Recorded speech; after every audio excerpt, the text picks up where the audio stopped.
Well, hello there, humans, bees, earthlings, whoever you are, wherever you are, whatever you're doing, and whoever you're lucky enough to be doing it. So I've got a couple of videos today, a couple of games today that I'm going to take you through. The first one is in the Object 140. Now, I've driven quite a few tanks in ratings battle now, and I feel like if I just drove like the 140 in the IS-4, I could be a lot higher than I am. The only problem with that is, and you're going to see the problem I've got with it in a second, is that I keep getting video. It's just the IS-4. And I think if this will be my last video I can publish featuring the IS-4, which means I'm going to have to drive more of other tanks, or drive my other account in ratings, actually, the Wargaming account, and get some things on. But I wanted to post this video first because I wanted to highlight something that people really need to be aware of. If you have a tier 10 tank, don't bring a tier 9 tank into the game. You're going to see why in just a second. This poor old Leopard PTA, he's on the flank, and I'm in a completely buffed, running full provisions, all the spare parts you can throw your arm and your leg at. Object 140, dropped adrenaline, with extra long adrenaline rush, with extra armor, with vertical stabilizer, with better traverse. I mean, and this guy is on an absolute hiding to nothing. He has absolutely got no chance. Look at, there we go, the old wiggle and the jiggle, and we move back. And that's not really very fair for him. And I'd be very surprised if the next rating season that we have, this is a pilot by the way, if the next rating season we have doesn't include just one tier. And I'd also like to talk about which tier that'll be, but that'll be a future point. When we finish this rating season, I'm going to go through it, I'm going to break it down, it'll be a very long video, might even do a Q&A on my thoughts on it, get some people on and have a little chat about it. But I have been really, really impressed with the gameplay. I mean, you can see this Object 140 says there's an IS-4 coming, I'm going to ignore him. Myself and this Leopard, after I've cleared the PTA in the flank, are going to get together and double team this 140 before the IS-4 can get here, and then we're going to turn around and do the same thing to the IS-4. And that's really why I like this game mode, because once you get into Platinum, it feels like you run into a lot of really good players that can play the game, and players that do the right thing all the time. In fact, the worst I've played the whole time, I got invited by Gramixan, the leader of ID. I met Gramixan, he's a great bloke, at the Twister Cup in New York.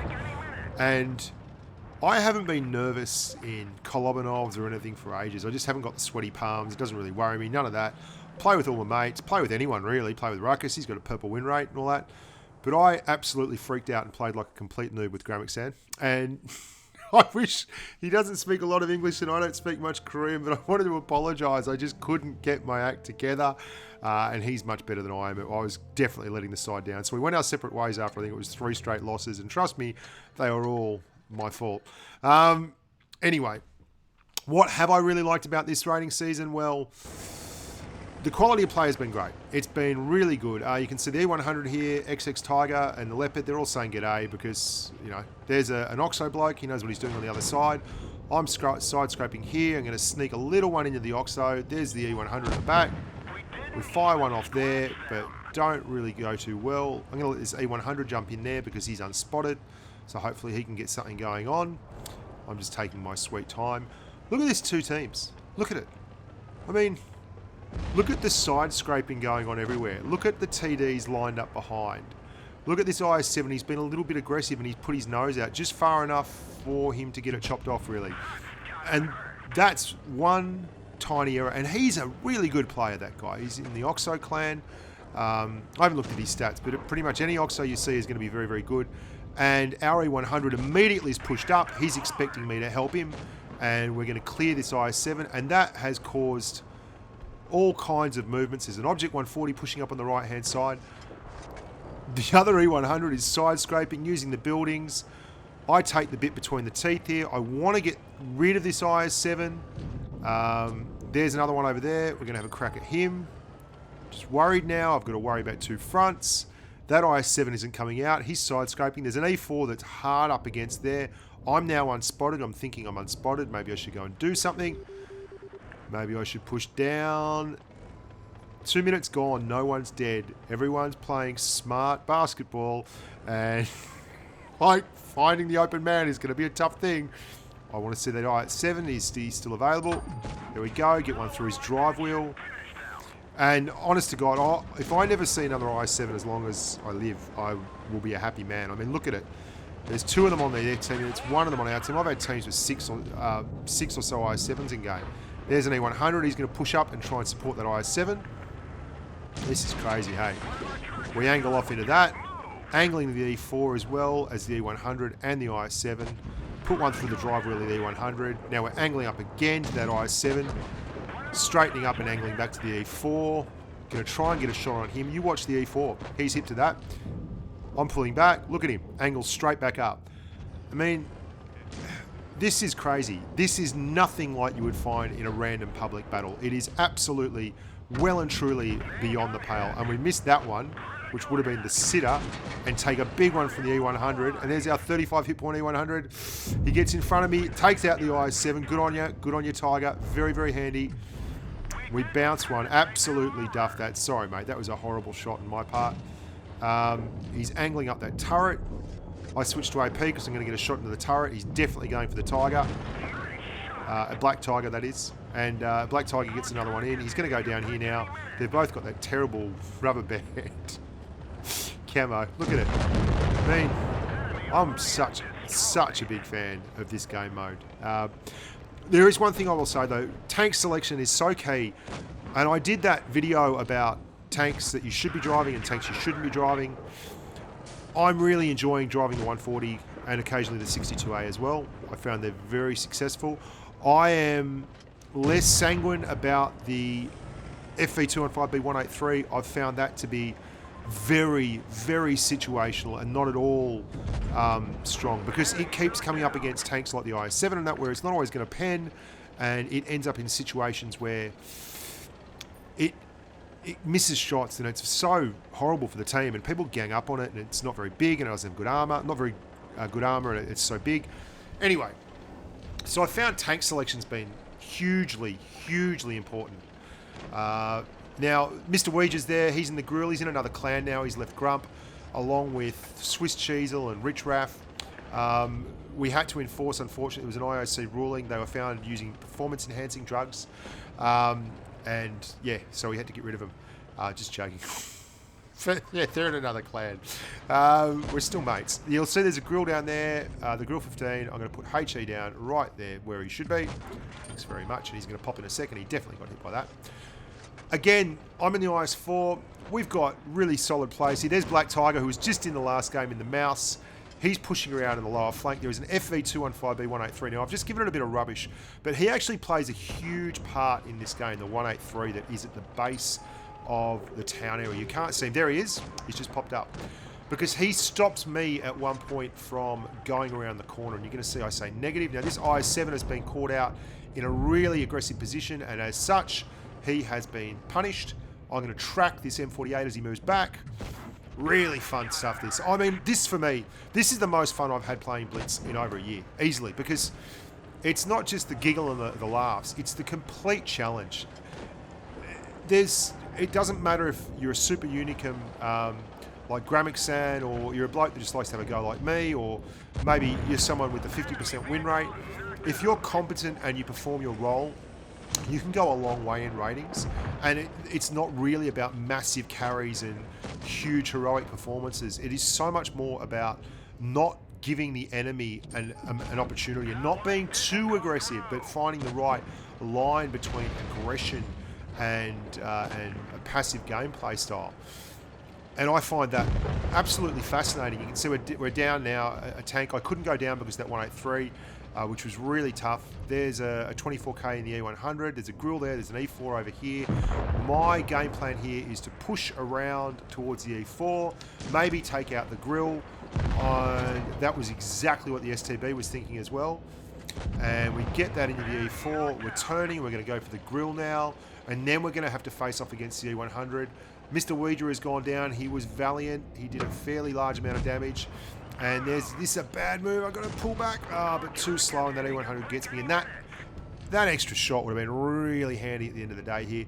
I'm trying to use full damage rolls because basically I'm up against so many hit points that I've got to use full damage rolls. I'm actually trying to get my gun in front of the E100 there so that he can bounce off the turret, which sounds a bit weird, but there you go. The mouse is still left. Black Tiger over there is a very good player. I've had him in a few games and he's done very well, been very solid. There I am, I'm just holding on, get the bounce off the top of the gun turret, put the heat through the middle, and our IS-4, the other IS-4 did very well as well. He put a shot in the back of this E100 for me, and there we go, side scraping, trying to get back. That was really tough. The mouse got me again. I could have side scraped off there and maybe done something, taken the mouse out then, but it was all hopeful from there. And this is exactly the kind of gameplay that I've been seeing the whole time. It's been bloody incredible. So that was a tough loss. And I'm going to follow it up with probably my favourite game of the day. This next game, that felt terrible, that loss. That was very, very rough. This next game was easily my favourite game of the day. And it wasn't because of my performance or the fact that I did massive damage or anything along those lines. It was the way my team rallied, and particularly the mouse on my team. I was going to give Ouija a thumbs up, but I've given too many effective players. I've never given so many effective players in 24 hours in all my life. And I think it might be tougher. As you progress up ratings, it gets better. The gameplay gets better. It really does. But it means you can have a very tough time getting up there if you've started a little bit after the curve. Now, I suggest C here, right? Here's the rub. I suggest C. I'm all over this. This is great. Together. Okay, and there's DH Top Boy and a heavy. Good bloke, DH Top Boy, I say ahoy. I drop the engine boost. I want to get to C. I want to be aggressive, and I feel like the team's moving with me. Now, our mouse is coming this way, but he is very, very slow. He's not the fastest mouse. There's Blackheart on the XFL. I've seen him in quite a few games. There's been a lot of people playing a lot of ratings, and there's a lot of the same faces popping up, a lot of the same clans, a lot of really good players popping up, and it's been great. He peels off a little bit to the right. I chuck a bit of a nana here. I am still pushing because I just want to get to C. I'm all about the cap. There's an IS-7. I'm going to take a little tap here as I go across. No, get through there okay. There's the IS-7. Oh, that hurt. That was unnecessary roughness. IS-7, full hit points, 473. Lovely roll. But I'm absolutely flabbergasted that there are no other tanks up here, which is really not what I thought would be going on. I take time to say WTF because things are looking grim already. I'm at C and there's no one here, and I'm just angling and dangling for my life, trying to focus in on this IS-7. I've got 32 hit points and we're only at a minute 30 into the game. There's our first key bounce. IS-4's going to try and HE me. I take 3 hit points damage, and here comes my saviour. Watch this, the big mouse. I've still got to bounce another one from this IS-4, and I back up because I can't afford to lose any hit points. There we go. I'm going to push around here. The mouse is going to take him, so I'm just like, okay, at least if I can get another shot into this IS-4, we'll be all right. The mouse has a heroic effort here. Thou shalt not pass. He quite simply refuses to let the IS-4 have a shot at me. I'm on 29 hit points. Here comes the mouse again. Shoves his butt in. Imagine if this was a normal public game. You'd never see this in a month of Sundays. And we finish off the IS-4, and then we cap C. And I'm like, holy hell. Who are you, mouse? And where have you been all my life? What an absolute legend. And he's pumping down there. Now, the thing is, we are only 2 tanks up here and 2 tanks down there, and they've got all 4 tanks down there. We can't wait here. We simply can't. So I realise this, even though I only have 29 hit points, and I drop the hammer. Now, what I want to do here is try to stay alive. Try to stay alive and do damage. And in this kind of environment, that's really, really tough because basically, none of these guys are clowns. None of these guys don't know what they're doing. All of them are pretty much capable players. We really want to get rid of that 183. There we go. Let's clean him. That's a slight hesitation there. And what do you know? We lose our E100. We possibly wouldn't have lost him. Anyway, so things are very, very close. 29 points. Get another 8 heat round into the top of that IS-7 because his arm is obviously flattened out. And then I'm jagging back, trying to actually get back for the Leopard 1, who I'm expecting to come up here on the left. Now, the mouse does a really, really solid thing there. He's going for the IS-7, but cops a big roll. So now we're both one-shots for every tank in the game. The Leopard 1's pushing up. I've only got one choice, is to have a crack at that IS-7 and get him. Things are still exceptionally grim. Now, I said this is my favourite game, and it wasn't my favourite game for the reasons you're thinking. There's some heroic, massive moment and all that. It's my favourite game for what happens next. This is just what it's like playing Blitz against really good, thoughtful players. This Leopard 1, instead of putting himself at risk, instead of pushing down and taking the 2 one-shots and getting the kills and looking like a champion, but actually risking the game, leaves. He leaves and goes to C-cap and caps it, and I'm expecting him possibly to defend it, but no, even smarter than that, he bails and goes to A-cap. Goes the whole map. Goes the entire map. And he's forced my hand here. I have to go up and cap that. I don't have a choice. I absolutely don't have a choice. I've got to cap C. I've got to cap C and stop this because he's got 2 caps right now. And this is the value of Supremacy. And it's one of the reasons why I think they've done a great thing making people play Supremacy. You might not like Supremacy, but if you don't play Supremacy, you can just bring in big, big TDs all the time and actually change the game a lot. If you play Supremacy, you reward mobility. And look at this. The mouse is gone. He's going to try and cap B. The Leo's going to go straight to A and cap A. And this is such clever play. And you've got to reward it. You really do, because that was super effective and really impressive play by that Leopard 1. I mean, he ends up killing me because I'm forced to drive straight towards A, and as soon as time expires, he comes down and puts a shot in my side, and I have to go sideways to him because basically I'm trying to get to the cap, and he uses that. And hats off to him, but this game kind of featured everything. The team lost it a little bit. Their 2 heavies pushed up together to take a cap and put pressure on us.